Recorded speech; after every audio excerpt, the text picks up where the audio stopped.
Il est considéré comme la plus ancienne momie humaine retrouvée intacte et les scientifiques pensent qu'il est mort il y a plus de 5000 ans. Il s'agit de la première réplique au monde d'Ötzi, l'homme des glaces. Au cœur des Alpes figées dans le temps depuis des millénaires se trouve Ötzi, l'homme des glaces, une relique de l'histoire ancienne. Mais sous la surface glacée de ce cadavre millénaire, une révolution se prépare.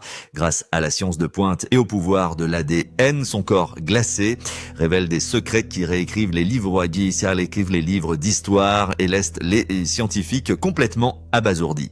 Grâce à la nouvelle technologie ADN, il réinvente à quoi il ressemblait réellement.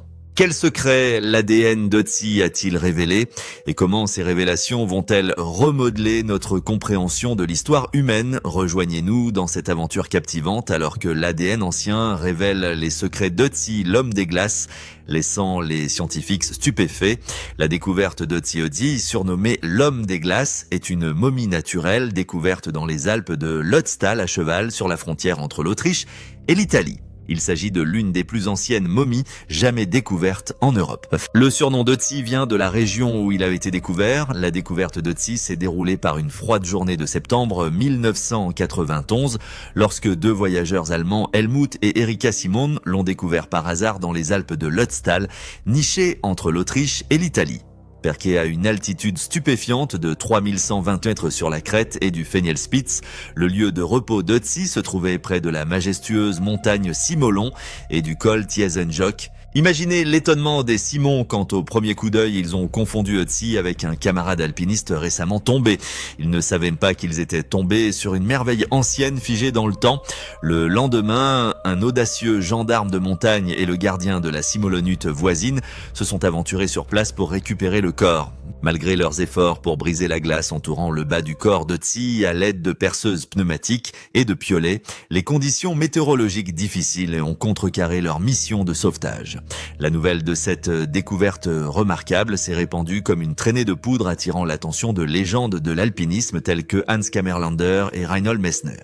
En peu de temps, le site isolé est devenu un point focal pour les explorateurs curieux et les chercheurs désireux de percer les mystères entourant l'existence ancienne d'Ötzi. Le corps d'Ötzi a été soigneusement retiré de sa tombe glacée le 22 septembre et le lendemain, il a été amené au bureau du médecin légiste d'Innsbruck avec divers objets découverts à proximité. L'archéologue Konrad Spendler de l'université d'Innsbruck s'est chargé d'examiner la découverte le 24 septembre. En se basant sur le type de hache trouvé aux côtés d'Ötzi, Spindler a estimé que la découverte remontait à au moins 4000 ans. Des analyses plus approfondies ont été menées sur des échantillons de tissus du cadavre et d'autres matériaux associés dans plusieurs institutions scientifiques. Les résultats concluants ont étonné le monde. Ötzi avait vécu entre 3359 et 3501 avant Jésus-Christ, il y a environ 5000 ans. Dévoilement de l'anatomie d'Ötzi. La momie d'Ötzi a subi un examen approfondi comprenant des mesures des radiographies et des techniques de datation. Selon les dernières découvertes, Ötzi mesurait environ 160 mètres, pesait environ 50 kg et avait environ 45 ans lorsqu'il est décédé. Initialement, lors de sa découverte, son corps pesait environ 13 750 kg, car il avait été conservé dans la glace peu après sa mort, ce qui a ralenti son processus de décomposition. Les premières informations suggéraient que certaines parties de ses organes génitaux manquaient, mais une enquête plus approfondie a réfuté cette affirmation. Des études sur le pollen, les grains de poussière et la composition isotopique de l'émail de ses dents suggèrent qu'Ötzi a passé ses premières années près du village actuel de Velterns, dans le Tyrol du Sud, au nord de Bolzano. Cependant, plus tard dans sa vie, il a déménagé dans des vallées situées à environ 50 km plus au nord. Un scanner tomodensitométrique a révélé une position inhabituelle de l'estomac d'Ötzi qui s'était déplacé vers le haut, là où se situerait généralement la partie inférieure de ses poumons. L'examen du contenu de l'estomac a révélé de la viande de bouquetin partiellement digérée, confirmée par une analyse ADN. Cela suggère qu'Ötzi avait consommé un repas moins de 2 heures avant sa mort. De plus, des grains de blé ont été détectés dans son estomac. On pense que le dernier repas d'Ötzi était probablement constitué de viande grasse séchée provenant d'une chèvre sauvage originaire du Tyrol du Sud en Italie. Une analyse plus approfondie du contenu intestinal d'Ötzi a indiqué qu'il avait pris 2 repas précédents. L'un comprenait de la viande de chamois, tandis que l'autre comprenait de la viande de cerf et laf et du pain aux herbes, tous deux accompagnés de racines et de fruits. Les céréales trouvées dans ces repas ont été identifiées comme étant du son de petit épeautre hautement transformé éventuellement sous forme de pain. Près du corps d'Otzi, des restes de ses provisions ont été découverts, notamment des balles et des grains d'engrain et d'orge, des graines de lin et de pavot, ainsi que des grains de mû et diverses baies sauvages. Une analyse capillaire a été utilisée pour vérifier ce qu'il avait mangé il y a quelques mois. Le pollen trouvé dans son premier repas suggère qu'il a dîné dans une forêt avec de grands arbres, et d'autres pollens suggèrent qu'il mangeait du blé et des haricots, peut-être cultivés par des humains. Il y avait aussi de minuscules grains d'un houblon. Le pollen était vraiment bien conservé, montrant qu'il était frais, peut-être qu'il n'avait que 2 heures environ lorsqu'il est mort, soit au printemps ou au début de l'été. Le petit épeautre est généralement récolté à la fin de l'été et tombe en automne. Il doit donc avoir été conservé de l'année précédente. Les cheveux d'Otzi contenaient des niveaux élevés de particules de cuivre et d'arsenic. Ceci, ainsi que sa hache en cuivre ultra pure, suggèrent qu'il aurait pu travailler dans la fonderie de cuivre.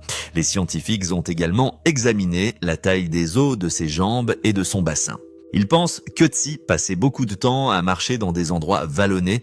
De tels déplacements étaient inhabituels pour les habitants de l'âge du cuivre. Cela pourrait signifier qu'il était un berger qui gardait les animaux en hauteur. Grâce à une technologie de numérisation 3D sophistiquée, le musée archéologique du Tyrol du Sud en Italie a réalisé un modèle du visage d'Otzi. Cela le fait paraître plus âgé que ses 45 ans. Avec des yeux marron foncé, une barbe et un front ridé, il a l'air fatigué et pas très soigné. Otzi, l'ancienne momie de glace, avait une méchante punaise d'estomac appelée trichocéphale. Imaginez de minuscules vers dans ses intestins lui causant de l'inconfort. Lorsque les experts ont examiné les tomodensitogrammes, ils ont constaté que quelques-unes de ses côtes du côté droit étaient fêlées, peut-être à cause du fait qu'il était couché sur le ventre après sa mort ou à cause du poids de la glace écrasant son corps. C'est comme trouver des indices dans une émission CSI. L'un de ses ongles présentait d'étranges lignes, appelées lignes de Bose, ce qui suggère qu'il est tombé malade 3 fois en 6 mois avant son décès. La dernière fois, environ 2 mois avant sa mort, il s'est senti malade pendant 2 semaines. De plus, sa peau manquait de sa couche externe, ce qui est normal quand on est conservé dans la glace comme lui. Les dents d'Otzi étaient en mauvais état, probablement parce qu'il mangeait beaucoup de céréales et de glucides. Des tests ADN ont montré qu'Otzi était intolérant au lactose, montrant que même à l'époque, certaines personnes ne supportaient pas le lait. Lorsque les médecins ont examiné ses poumons avec un outil spécial, ils les ont trouvés noircis de suie. Cela suggère qu'il passait beaucoup de temps près des feux à se réchauffer et à préparer ses repas. Imaginez à quoi ressemblait sa vie quotidienne il y a des milliers d'années. Décoder les anciennes histoires de tatouage Otzi avait un total de 60 et un tatouage. Imaginez-le comme un art corporel ancien. Ces tatouages étaient constitués de 19 séries de lignes noires, variant en largeur de très fine, à environ la taille d'un grain de riz, et en longueur de minuscule à aussi longue que votre doigt. Ils n'étaient pas non plus aléatoires. Certains formaient des lignes montant et descendant sur son corps, tandis que d'autres formaient des formes comme des croix derrière son genou et sur sa cheville, et des lignes entourant son poignet. Mais la vraie fête du tatouage était sur ses jambes, où il avait 12 séries de lignes. Lorsque les scientifiques ont examiné les tatouages de plus près, ils ont découvert quelque chose de fascinant. L'encre n'était pas un produit sophistiqué provenant d'un magasin, elle était fabriquée à partir de cendres de cheminée ou de suie. C'est comme s'ils se faisaient tatouer avec de l'encre DI8 ancienne, et ils ne l'ont pas simplement appliqué comme un tatouage moderne. Non, ils ont fait de petites coupures ou percé de petits trous dans sa peau, puis ils ont appliqué l'encre dessus. Certains experts pensent qu'il a fait retoucher son tatouage parce que la plupart d'entre eux étaient très sombre. C'est comme si son propre ancien tatoueur lui faisait régulièrement des tatouages. Lorsque les médecins ont examiné les os d'Otzi à l'aide de machines spéciales, ils ont découvert des signes d'usure, un peu comme lorsque vos chaussures préférées commencent à vieillir et à s'user. Ces signes se trouvaient principalement dans les zones où il avait des tatouages comme le bas du dos et les genoux. C'est comme si son corps racontait une histoire. Certains experts pensent que ces tatouages n'étaient pas seulement destinés à l'apparence, mais qu'ils auraient pu être un moyen de soulager la douleur, un peu comme les anciennes méthodes de soulagement de la douleur dont on entend parler aujourd'hui, comme l'acupuncture ou l'acupression. Il est intéressant de noter qu'Otzi a vécu bien avant que ces méthodes ne soient connues en Chine, où les gens pensent généralement qu'elles ont commencé. C'est comme s'il était en avance sur son temps. Pensez-y, 9 de ces 19 groupes de tatouages se trouvaient à des endroits où les gens d'aujourd'hui collent des aiguilles pour l'acupuncture, et la plupart des autres étaient sur des lignes du corps qui sont également importantes en acupuncture. C'est comme si ces tatouages étaient une carte secrète des points douloureux de son corps. Peut-être que ces tatouages sur lui ont même aidé à soulager les problèmes de ventre causés par son méchant virus d'estomac. C'est comme si Ötzi était son propre ancien médecin, utilisant des tatouages pour se soigner. Les tatouages d'Ötzi n'étaient pas faciles à repérer au début, ils étaient cachés à la vue de tous parce qu'ils étaient si pâles. Mais des chercheurs intelligents ont utilisé des caméras sophistiquées capables de voir différents types de lumière que nos yeux ne peuvent pas voir. Ces caméras ont révélé tous les tatouages d'Ötzi, découvrant ainsi un trésor caché d'art corporel ancien. L'héritage génétique d'Ötzi. En 2012, des scientifiques ont décodé l'intégralité de la constitution génétique d'Ötzi comme si on lisait un livre sur ses ancêtres. Mais en 2023, ils sont allés encore plus loin en créant une version très détaillée de son code génétique avec des éléments humains beaucoup moins modernes. Selon les résultats, l'ADN du chromosome Eyo d'Ötzi le place dans un groupe spécial appelé GL91 qui est aujourd'hui lié à une Corse du Sud. Son ADN mitochondrial qui provient de la lignée maternelle le plaçait dans un groupe appelé K1, mais il ne s'intégrait parfaitement dans aucun de ces sous-groupes. Ils ont donc créé un nouveau sous-groupe, rien que pour lui l'appelant K10 du nom d'Ötzi lui-même. C'est comme découvrir une nouvelle branche sur son arbre généalogique. Les tests ont également montré que la constitution génétique d'Ötzi le rend le plus proche des personnes originaires du sud de l'Europe, en particulier de celles de Corse et de Sardaigne. Cela suggère qu'il faisait partie d'un grand mouvement des premiers agriculteurs de Turquie vers l'Europe il y a des milliers d'années. Des milliers d'années, c'est comme si les gènes d'Ötzi détenaient les secrets de l'histoire européenne ancienne. Les tests ADN ont révélé des choses surprenantes sur la santé et l'ascendance d'Ötzi. Il y avait de fortes chances qu'il souffre de problèmes cardiaques. De plus, ils ont trouvé des traces d'une bactérie appelée Borrelia burgdorferi liée à la maladie de Lyme. Si cela est confirmé, cela ferait d'Ötzi la première personne connue atteinte de la maladie de Lyme comme un mystère médical du passé. En 2023, une autre étude a beau et approfondi l'arbre généalogique d'Ötzi. Ils ont découvert que la plupart de ses ancêtres étaient des agriculteurs turcs, plus que tout autre groupe en Europe à cette époque. Mais il y avait aussi des ancêtres chasseurs. Étonnamment, ils n'ont trouvé aucune trace d'un groupe appelé les bergers des steppes arrivé plus tard. C'est comme si les gènes d'Ötzi réécrivaient les livres d'histoire. Il semble que les ancêtres d'Ötzi se mélangeaient encore génétiquement de son vivant avec des agriculteurs de Turquie et des chasseurs d'Europe se réunissant. Et en regardant ces gènes, les scientifiques pourraient même deviner à quoi il ressemblait. Ils pensent qu'il avait probablement la peau plus foncée que celle des Européens d'aujourd'hui, mais pas aussi foncée que celle des anciens chasseurs. Il aurait également pu souffrir de perte de cheveux et être sujet à des problèmes de santé liés au poids comme l'obésité. C'est comme un coup d'œil dans le miroir d'Ötzi nous montrant à quoi il aurait pu ressembler il y a des milliers d'années. Les scientifiques ont examiné l'ADN de plus de 3700 hommes du Tyrol et ont découvert que 19 d'entre eux, ce qui représente un infime pourcentage, partageaient la même ancienne lignée familiale que Ötzi. C'est comme trouver un groupe de parents vivants liés à quelqu'un qui a vécu il y a plus de 5000 ans. Imaginez les histoires qu'ils pourraient partager sur leurs ancêtres communs. C'est comme une véritable réunion de famille s'étalant sur des milliers d'années. Vêtements et équipements alpins anciens, Ötzi portait une variété de vêtements fabriqués à partir de différentes peaux d'animaux. Il portait une cape d'herbe et un manteau de cuir, une ceinture des jambières, un pagne et des chaussures. Sa casquette était confectionnée en peau d'ours et dotée d'une jugulaire en cuir. Ses chaussures étaient robustes et imperméables, idéales pour faire de la randonnée dans la neige. Ils étaient fabriqués avec des semelles en peau d'ours, des dessus en peau de cerf et un filet d'écorce d'arbre. À l'intérieur des chaussures, il a placé de l'herbe douce pour plus de confort, agissant comme des chaussettes modernes. Son manteau, sa ceinture, ses jambières et son pagne étaient assemblés à partir de bandes de cuir cousues avec du tendon.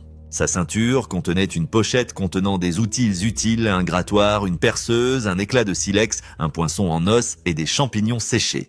Les chaussures que portait Utsi ont été refaites par un érudit tchèque. Ils sont assez compliqués, ce qui fait penser aux chercheurs qu'à l'époque, déjà il y a environ 5300 ans, il y avait des gens qui fabriquaient des chaussures pour d'autres. Ces chaussures refaites sont si bonnes qu'une entreprise tchèque a voulu acheter les droits pour les vendre. Il y a une nouvelle idée de l'archéologue britannique Jackie Wood. Elle pense que les chaussures d'Utsi étaient en fait comme la partie supérieure des raquettes à neige. Selon sa théorie, ce que nous pensions faire partie de son sac à dos est en fait le cadre et le filet d'une raquette avec une peau d'animal pour couvrir le pied. Le pagne en cuir et le manteau en peau que portait Utsi étaient confectionnés en peau de mouton. Grâce à l'analyse génétique, il avait été révélé que les moutons utilisés étaient plus proches des moutons domestiques européens modernes que des moutons sauvages. Ces objets étaient en réalité fabriqués à partir de peau d'au moins 4 moutons. Il est intéressant de noter qu'une partie du manteau était confectionnée à partir de peau de chèvre domestiquée appartenant à un haplogroupe mitochondrial, un ancêtre féminin commun que l'on trouve aujourd'hui en Europe centrale. Le manteau lui-même était un patchwork de peau de plusieurs animaux de 2 espèces différentes, habilement cousues ensemble. De plus, les leggings d'Utsi étaient également fabriqués à partir de cuir de chèvre domestique. Il est fascinant de constater qu'un ensemble de leggings similaires datant de 5000 ans et découvert à Schneidioch en Suisse était également fabriqué à partir de cuir de chèvre. Des chercheurs irlandais et italiens ont analysé l'ADN mitochondrial de 6 vêtements d'Utsi et ont partagé leurs découvertes dans la revue Scientific Reports. Leurs découvertes ont révélé que les lacets étaient fabriqués à partir de bovins européens. Le carquois utilisé pour tenir les flèches était fabriqué à partir de peau de chevreuil sauvage, tandis que le chapeau de fourrure provenait d'une lignée d'ours bruns originaire de la région où vivait Utsi. Parmi les objets découverts avec l'Iceman figurait une hache en cuivre avec un manche en bois d'if, un couteau avec une lame en chair et un manche en bois de frêne ainsi qu'un carquois contenant 14 flèches en viorne écornouillées. 2 de ces flèches étaient cassées avec des pointes en silex et des ailettes stabilisatrices appelées empennage, tandis que les 12 autres étaient incomplètes et manquaient de pointes.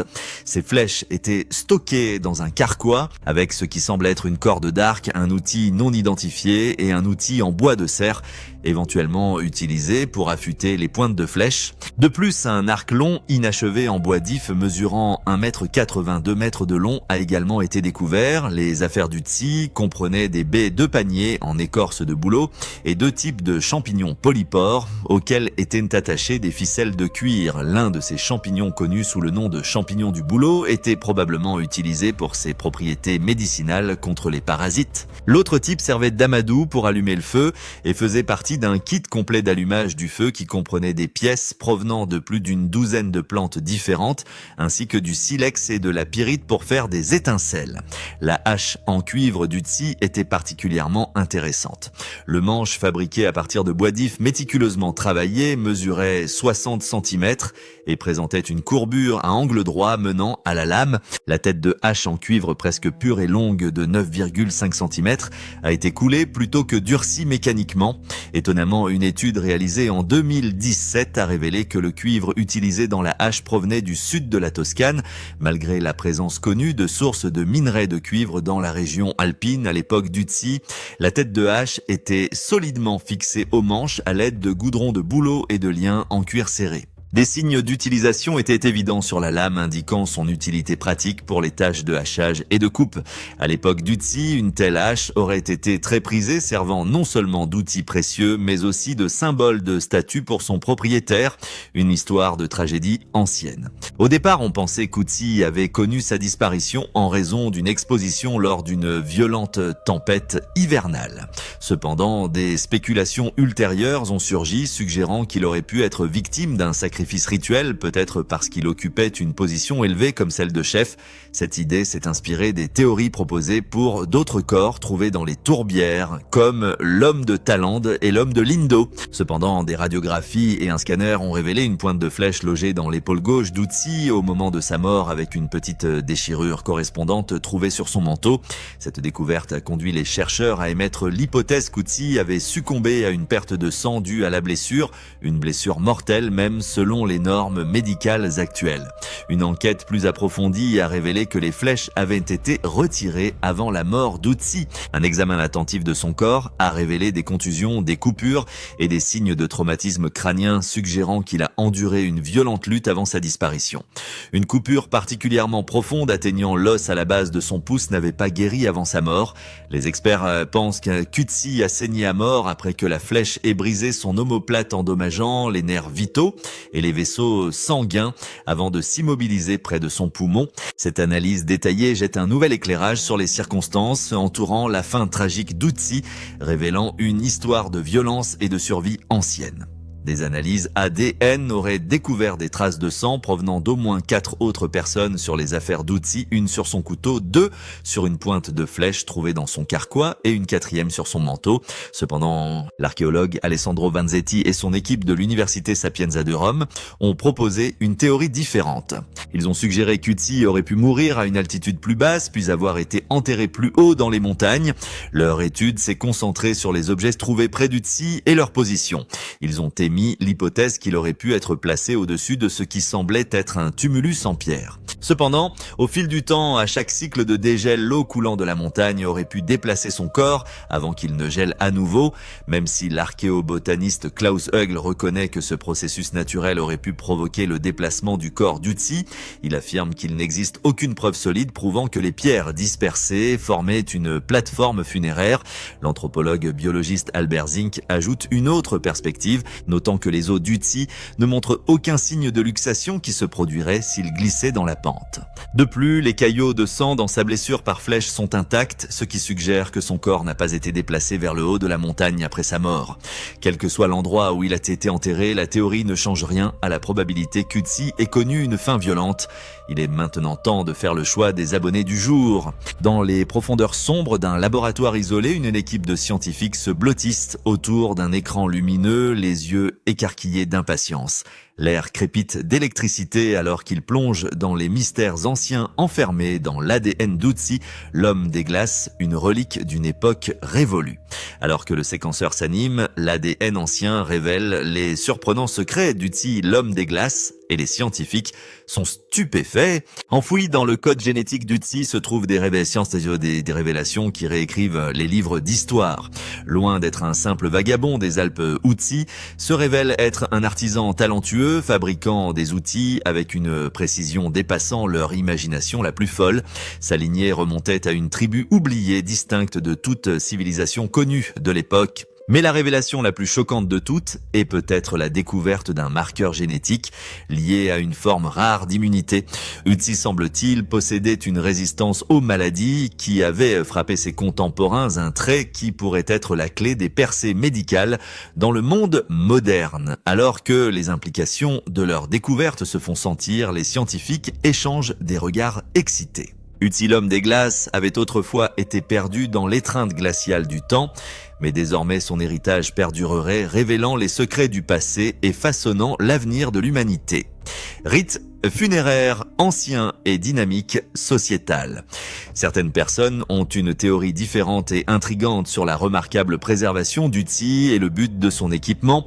Ils prétendent que plutôt que d'être des outils de survie en montagne, ils auraient pu être destinés à un voyage vers l'au-delà. Cela met en lumière les anciens rituels funéraires et les stratégies politiques. Cette idée a suscité une nouvelle perspective sur l'histoire d'Utsi. Cette théorie explique divers mystères, tels que la préservation inhabituelle du corps, les flèches incomplètes et l'équipement lourd qu'Utsi était censé porter. Il s'appuie sur la théorie sociale mais contraste avec l'interprétation du groupe de recherche original. Après avoir subi d'innombrables tests et analyses, Utsi est devenue la momie la plus étudiée de l'histoire archéologique. Contrairement aux momies égyptiennes fabriquées par l'homme, la préservation d'Utsi est une merveille naturelle. Son corps, remarquablement bien conservé, a été au centre des préoccupations depuis sa découverte, surtout lorsqu'on le compare à d'autres corps découverts dans des conditions glaciales similaires. Les examens de la peau et des tissus d'Utsi ont révélé qu'il se desséchait rapidement lorsqu'il était exposé à l'air, puis qu'il se retrouvait enfermé dans la glace. Ce séchage rapide pourrait s'être produit naturellement ou délibérément. Les preuves soutiennent différentes théories, soit il s'est desséché là où il a été trouvé, soit il a subi une sorte de traitement cérémonial avant d'être enterré à haute altitude. Aujourd'hui, le corps d'Utsi est exposé dans une chambre de congélation spéciale à Boza. Au-delà de la manière dont la momie Utsi a été gardée en sécurité et enterrée, sa découverte révèle de nouvelles perspectives surprenantes sur les sociétés anciennes de l'âge du cuivre. En étudiant ces blessures comme celles causées par un poignard à main et la blessure mortelle par flèche, ainsi qu'un éventuel coup à la tête, cela fait allusion à un monde où les batailles étaient courantes et où les gens utilisaient diverses armes. L'examen du pollen dans ses intestins montre qu'Utsi a parcouru différentes hauteurs, ce qui correspond à un type de guerre où de petits groupes attaquaient rapidement. La nourriture d'Utsi, l'homme des glaces, nous donne des indices sur sa façon de vivre. Il semble qu'il mangeait principalement des choses comme des céréales et peut-être du fromage qui provenait probablement d'un village, mais son lien avec les montagnes sauvages, peut-être même sacrées, était toujours fort. De plus, ses vêtements s'étaient fabriqués à partir de peaux de chèvre et de mouton, mais son dernier repas de viande provenait de cerfs et de bouquetins chassés des animaux sauvages, dont les peaux étaient utilisées pour d'autres parties de ses vêtements. Il portait même un chapeau en peau d'ours montrant à quel point il était étroitement lié à la nature. Utsi semblait être un leader de son temps, comme le montre son impressionnante collection d'armes, comme un poignard, une hache, un arc et des flèches, ainsi que des outils et une perle de marbre fantaisie. Ce qui est vraiment fascinant, c'est la qualité de ces vêtements qui ont été étonnamment bien conservés, la façon dont différentes peaux d'animaux de différentes couleurs ont été soigneusement choisies et assemblées, ainsi que l'attention portée aux détails dans sa tenue, suggère qu'il y a eu beaucoup de réflexions sur ce qu'il portait, faisant allusion à une compréhension complexe de son rôle et de qui il était. Son manteau et sa ceinture correspondent au style observé sur les grands marqueurs de pierre découverts plus tard à l'âge du cuivre alpin, qui représentaient souvent de puissants ancêtres ou des dieux armés. Cela suggère qu'Utsi aurait pu être un chef important dans sa tribu, mais ces bornes de pierre ultérieures semblent célébrer des figures ancestrales plus abstraites, peut-être même sacrées. Il est possible qu'à mesure que les sociétés évoluaient, le pouvoir dépendait moins des dirigeants individuels que des systèmes politiques formalisés. À la découverte des secrets alpins, Utsi était-elle une découverte ponctuelle? Bien qu'il n'y ait pas d'autres découvertes aussi spectaculaires que celle d'Utsi, des artefacts importants ont été découverts dans des zones alpines similaires de haute altitude remontant à la même période. Ces découvertes incluent des objets tels que des haches, des poignards et des pointes de flèches. Certains experts suggèrent que ces objets pourraient avoir été perdus par des voyageurs ou des bergers de passage ou qu'ils auraient pu faire partie de cachettes cachées. Cependant, il existe un autre col alpin de haute altitude appelé Schnidiok qui partage des similitudes avec le site de découverte d'Utsi. Ici, les chercheurs ont trouvé des fragments de vêtements, un arc en bois, un carquois avec des flèches et des fragments de chaussures.